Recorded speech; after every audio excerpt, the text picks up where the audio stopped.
Bonjour à tous et bienvenue pour cette 5e revue de presse dédiée à l'actualité aéronautique. Au programme, nous verrons qu'Israël pourrait bien s'immiscer dans le programme européen Hypersonic Defense. On abordera ensuite le rapprochement entre les États-Unis et la Turquie concernant les questions des F-16 et du F-35. L'actualité suivante sera consacrée à de possibles A400M pour l'Arabie Saoudite. Pour l'avant-dernière actualité, nous traiterons de la future commande de 120 missiles de croisière JA-2 SMER par les Pays-Bas pour une somme de plus de 900 millions de dollars. Enfin, nous évoquerons l'acquisition par l'Arabie Saoudite de 10 batteries de défense antiaérienne KM-SAM Block 2 sud-coréennes. Pour cette première actualité, il se pourrait bien qu'Israël puisse jouer un rôle majeur dans le programme européen de défense contre les menaces hypersoniques. Tout commence en 2019, lorsque le programme Twister, pour Timely Warning and Interception with Space-Based Theater Surveillance, est lancé. Il s'agissait de répondre aux annonces russes concernant le missile balistique aéroporté Kinzhal et le missile balistique stratégique RS-28 Sarmat et le planeur hypersonique Avangard. Le programme Twister, développé par MBDA, rassemble autour de la France l'Italie, la Finlande, l'Allemagne, les Pays-Bas et le Portugal, dans le cadre de la coopération permanente structurée européenne PESCO. Il est censé produire un système pouvant détecter, identifier et suivre des armes hypersoniques, missiles et planeurs, par l'agrégation de différents moyens, qu'ils soient aériens, spatiaux ou terrestres. Ce programme est donc la première brique pour une défense antiaérienne européenne contre les menaces hypersoniques. C'est pourquoi, en prolongement, le programme IDEF, pour Hypersonic Defense, a été annoncé 2 ans plus tard, afin de développer un intercepteur capable d'engager et de détruire les menaces détectées par les systèmes de Twister. Mais en juillet 2022, la Commission européenne a décidé à la surprise générale de confier le programme IDEF à un consortium d'industriels européens réunissant la Pologne, la Belgique, l'Allemagne, la République tchèque, la Norvège et la Suède autour de l'Espagne. Ceci alors que le consortium franco-italien Eurosam, constitué de MBDA et de Leonardo, avait un projet solide et se revendiquait comme étant le seul projet européen crédible puisque ce consortium était le seul à posséder une expérience dans le domaine antibalistique, en l'occurrence avec le missile Aster Block 1, puis Block 1 NT.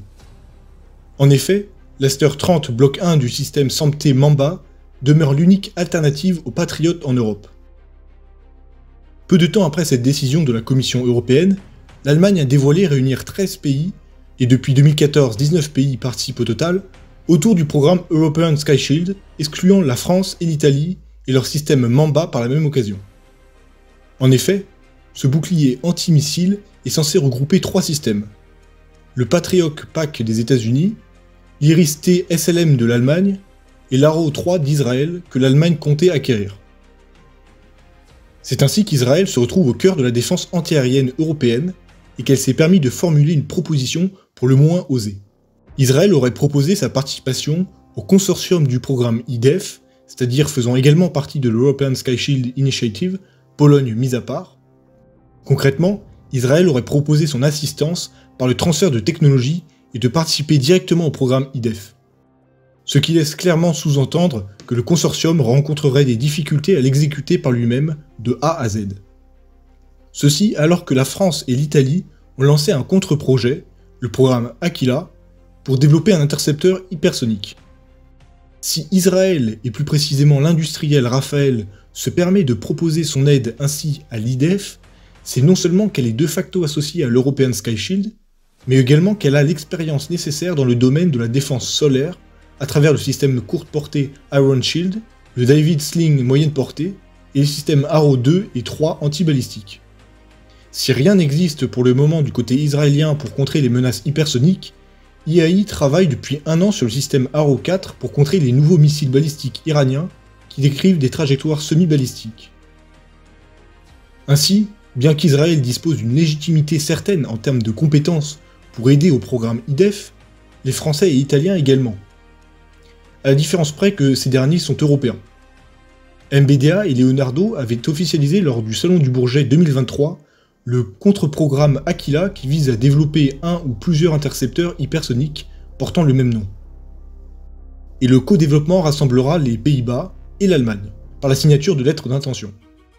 La phase d'étude de ce programme, nommé IDIS-2, pour Hypersonic Defense Interceptor System, va durer 3 ans et mobilisera, outre les 4 pays cités, une trentaine d'entreprises européennes appartenant à 14 autres pays européens. C'est ainsi qu'une fusion des programmes IDEF et Aquila n'est pas à exclure, même si pour le moment, rien ne le montre clairement. Pourquoi ? Parce que d'abord, ce sont 2 projets au même objectif, développer un intercepteur hypersonique, qui suivent leur cours en Europe. L'un, l'IDEF, est financé par la Commission européenne et ne dispose pas de toutes les compétences nécessaires, comme le montre la proposition israélienne, mais rassemble un grand nombre de pays.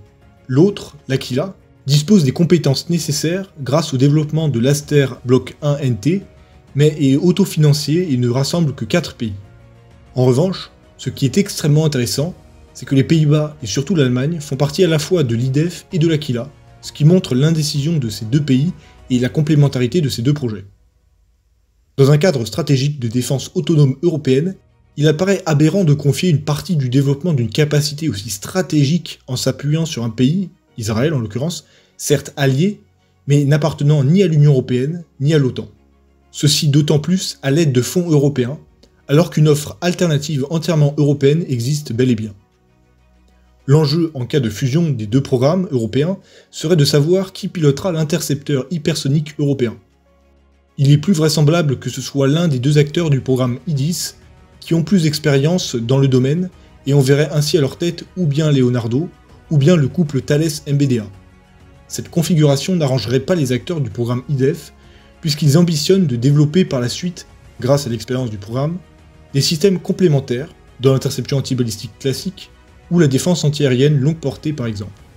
Cette éventuelle fusion mettrait le système SAMP-T et le missile Aster au cœur de la défense antibalistique européenne, ce qui viendrait handicaper la stratégie allemande autour de l'European Sky Shield. Effectivement, cette stratégie s'articule autour de l'Arrow 3 israélien, de l'Iris-T allemand et du Patriot américain. Et d'autant que l'Allemagne possède déjà une antériorité de coopération conséquente avec Israël, avec EuroArrow, EuroSpike et EuroTrophy. Dans cette deuxième actualité, nous analyserons quels sont les éléments qui ont amené à un rapprochement certain concernant la question des F-16, mais encore plus partiel concernant l'affaire des F-35. Jusqu'il y a peu, Erdogan adoptait une attitude aussi étrange que belliqueuse à l'égard des autres membres de l'OTAN, que ce soit à l'encontre de la Grèce dans les affaires en mer Égée, celle des frégates Hambourg et Courbet, l'acquisition de S-400 russes, ou bien le veto contre l'entrée de la Suède dans l'Alliance Atlantique. Mais le président turc a, semble-t-il, infléchi sa politique internationale, voyant le blocage occidental concernant les programmes F-35 et les F-16 dont elle s'est vue interdire la fourniture par le Congrès américain. Le 7 décembre 2023, Erdogan avait rencontré son homologue grec pour apaiser les relations, au moins pour afficher un changement d'attitude. Mais le vrai tournant est intervenu lorsque Erdogan a levé son veto, laissant place à la ratification par le Parlement turc du protocole d'adhésion de la Suède à l'OTAN le 23 janvier dernier. Depuis, après l'accord de la Hongrie finalement obtenu, la Suède est devenue le 32e membre de l'Alliance Atlantique le 7 mars 2024. Sitôt après l'autorisation d'Erdogan, Biden a appelé à lever l'interdiction du Congrès concernant la vente des 40 F-16V et des 80 kits de modernisation de ce standard à la Turquie. Le montant d'une telle acquisition, à laquelle s'ajoutent pièces de rechange et munitions, s'élèverait à 20 milliards de dollars. La Turquie pourra alors bien moderniser 80 F-16C et D au bloc 70-72. Preuve que le blocage des F-16 était bien lié au refus turc de l'adhésion suédoise à l'OTAN et que chaque partie a tenu promesse de ses engagements. Pour maintenir le jeu d'équilibre avec la Grèce, le Congrès américain a presque concomitamment autorisé la fourniture de 40 F-35A à la Grèce pour 8,6 milliards de dollars. Mais il se pourrait bien que le rapprochement américano-turc se matérialise de manière bien plus forte avec un possible retour de la Turquie dans le programme F-35. Tout avait pourtant bien commencé pour le F-35 Lightning II en Turquie, en tant que partenaire initial du programme Joint Strike Fighter. 30 appareils étaient sous commande ferme, et à terme, 100 appareils étaient envisagés en 2018, c'est-à-dire à l'époque la plus importante flotte non américaine de F-35. Pour des raisons que nous avons déjà évoquées lors des dernières vidéos, l'acquisition de S-400, les tensions en mer Égée, la question kurde, des tensions avec des partenaires otaniens notamment, Trump, appuyé par le Congrès, avait suspendu la Turquie du programme F-35 en 2019. À ce moment, 6 appareils avaient été payés et construits, mais pas encore envoyés en Turquie. Le refus d'Erdogan de rétropédaler sur l'affaire des batteries S-400 et les tensions accrues avec la Grèce ont amené l'exclusion définitive de la Turquie du programme. Les conséquences ont été préjudiciables pour le pays, notamment pour ses forces aériennes dont il devenait urgent de moderniser, non seulement par de nouveaux F-16 et la modernisation d'un certain nombre d'entre eux, mais également par des appareils de nouvelle génération tels les F-35. La marine turque a aussi été impactée puisque sans F-35B VTOL, Vertical Takeoff and Landing, elle ne put transformer son porte-hélicoptère TDG Anadolu en porte-aéronef comme elle le souhaitait. Mais cela a aussi entraîné de sévères complications pour son industrie aéronautique qui produisait près de 5% de la valeur des pièces composant du F-35. Cette décision a aussi été préjudiciable à Lockheed Martin, qui devait chercher de nouveaux partenaires pour remplacer les industriels turcs qui s'avéraient plus chers qu'eux, et cela a entraîné une hausse sensible du coût de production de chaque appareil. L'exclusion de la Turquie du programme fut accompagnée d'un embargo partiel sur les technologies de défense américaines, avec une menace directe de la production d'hélicoptères turcs, qui utilisent des turbines américaines, la production de navires et le programme TFX, dont le chasseur Khan qui en résulte est censé utiliser un moteur dérivé du F-16.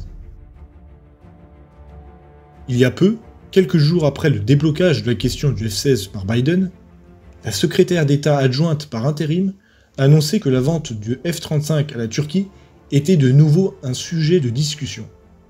La batterie S-400, en service au sein de l'armée turque, serait cependant toujours le facteur bloquant de l'équation américaine. Pour la résoudre, il se pourrait bien, de manière hypothétique, que les États-Unis, c'est-à-dire à la fois l'administration Biden et le Congrès, décident de remplacer la batterie de la Discord par des systèmes patriotes. Ils chercheraient de ce fait à rapprocher la Turquie des alliés occidentaux et de l'éloigner de la Russie par la même occasion.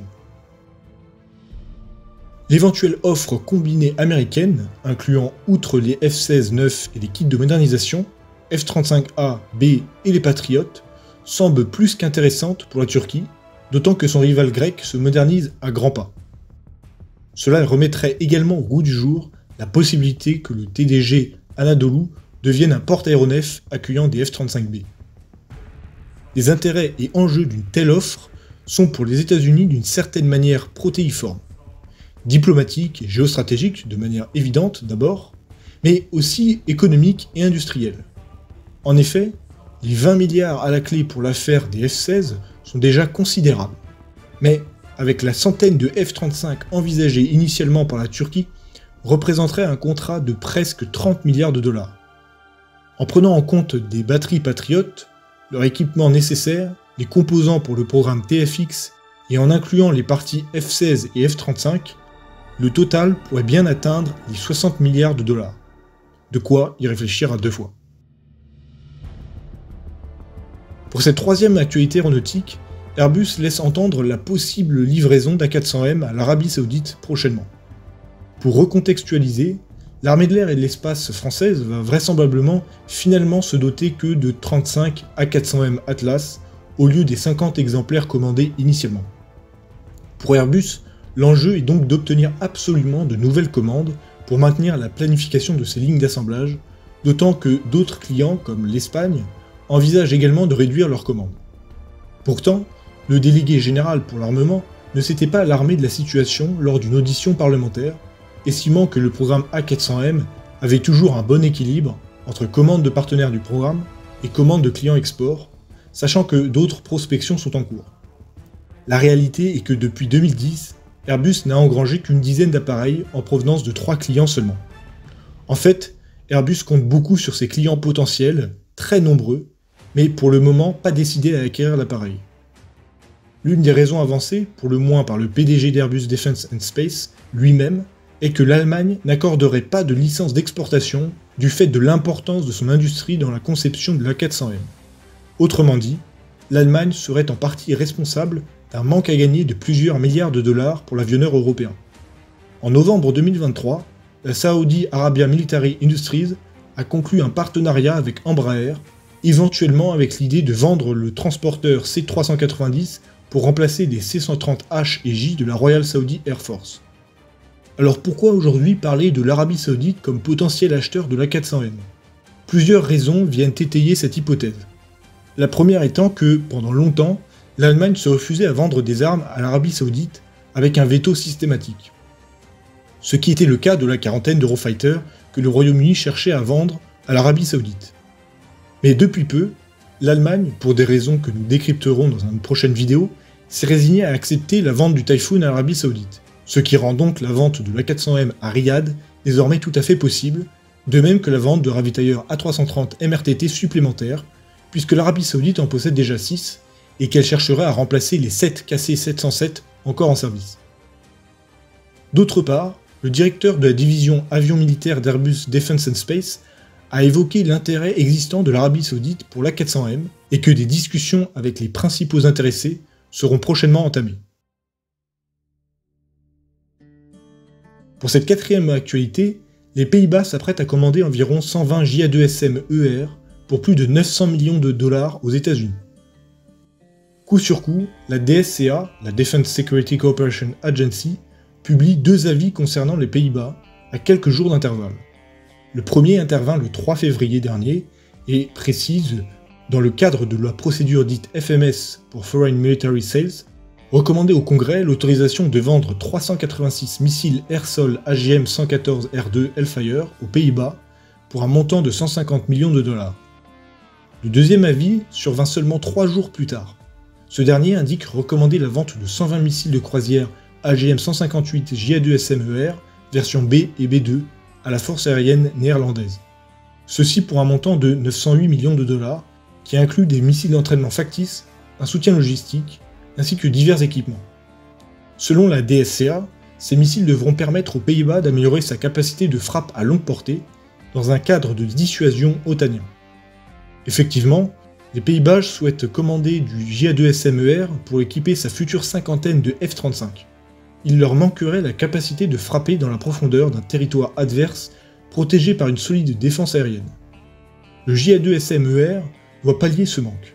Cette raison invoquée semble surprenante dans la mesure où le F-35 est censé posséder des capacités furtives qui lui dédouanent d'une certaine distance de sécurité pour employer son armement air-sol. Cependant, le prérequis indispensable est de pouvoir placer son armement en soute pour ne pas dégrader ses capacités furtives. Ce qui n'est vraisemblablement pas possible pour le JA2SM-ER, ne pouvant être emporté qu'en externe. Ce qui est la même chose pour l'ensemble de la famille AGM-158. Les performances du JA2SM-ER auraient convaincu les Pays-Bas d'équiper ses futurs F-35A de ce type de missile malgré le paradoxe qu'il représente. Et pour cause, l'AGM-158B JA2SM-ER, pour Joint Air to Surface Standoff Missile Extended Range, possède une portée de 800 à 1000 km. Les B-1 Lancer, B-2 Spirit, F-15E Strike Eagle et F-35 peuvent l'emporter. Son premier vol eut lieu en 2006 et sa première utilisation en combat a été utilisée en 2018 au cours de l'opération Hamilton en Syrie. Ce missile de croisière fourni par Lockheed Martin Missiles and Fire Control a une CEP, Circular Error Probability, d'environ 2,50 m. Sa masse est de 1,3 tonne et fait 4,3 m de longueur. Son guidage se fait par GPS, navigation inertielle et infrarouge. La famille de l'AGM-158 JA2SM est déjà utilisée par l'Australie, la Finlande, la Corée du Sud, le Japon et la Pologne. En réalité, les Pays-Bas pourraient bien se procurer à la fois des AGM-158B et des AGM-158B2 dans une proportion qui n'est pas encore déterminée. L'AGM-158B2 est une version Extreme Range développée à partir de 2018. Il pèse environ 2,3 tonnes et aura une portée de 1900 km.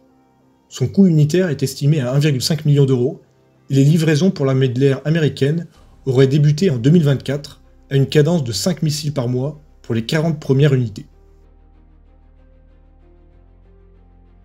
Enfin, concernant cette toute dernière actualité, l'Arabie Saoudite a fait l'acquisition de 10 batteries KM-SAM-2 sud-coréennes. Depuis février, les ministères de la Défense saoudiens et sud-coréens ont révélé avoir signé en novembre dernier un contrat pour que l'Ignex One fournisse à l'Arabie Saoudite le système d'interception Cheongung 2, également appelé KM-SAM-2. Il s'agirait d'une acquisition de 10 batteries pour un montant de 3,2 milliards de dollars. Il s'agit du deuxième contrat majeur de défense entre la Corée du Sud et un pays de la région du Golfe, avec la vente en 2022 d'un système M-SAM-2 aux Émirats Arabes Unis pour 3,5 milliards de dollars. Cela fait maintenant quelques années que l'Arabie Saoudite cherche à se procurer ce genre de système d'interception, puisque le sud de son territoire est depuis un certain temps la cible des Houthis. Le contrat avec la Corée du Sud montre que l'Arabie Saoudite cherche à diversifier ses fournisseurs en matière de défense, alors que les États-Unis représentent encore 4/5 des importations dans le domaine.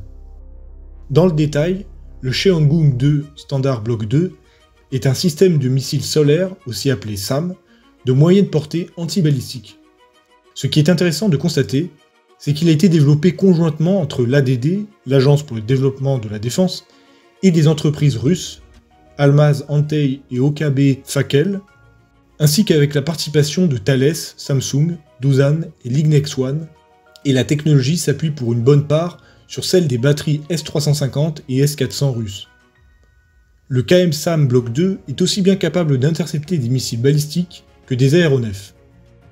Une batterie est composée d'un centre de contrôle, d'un radar multifonction PESA, pouvant détecter des cibles dans un rayon de 100 km et en suivre jusqu'à 40 simultanément, et jusqu'à 6 lanceurs de 8 missiles, soit 48 missiles.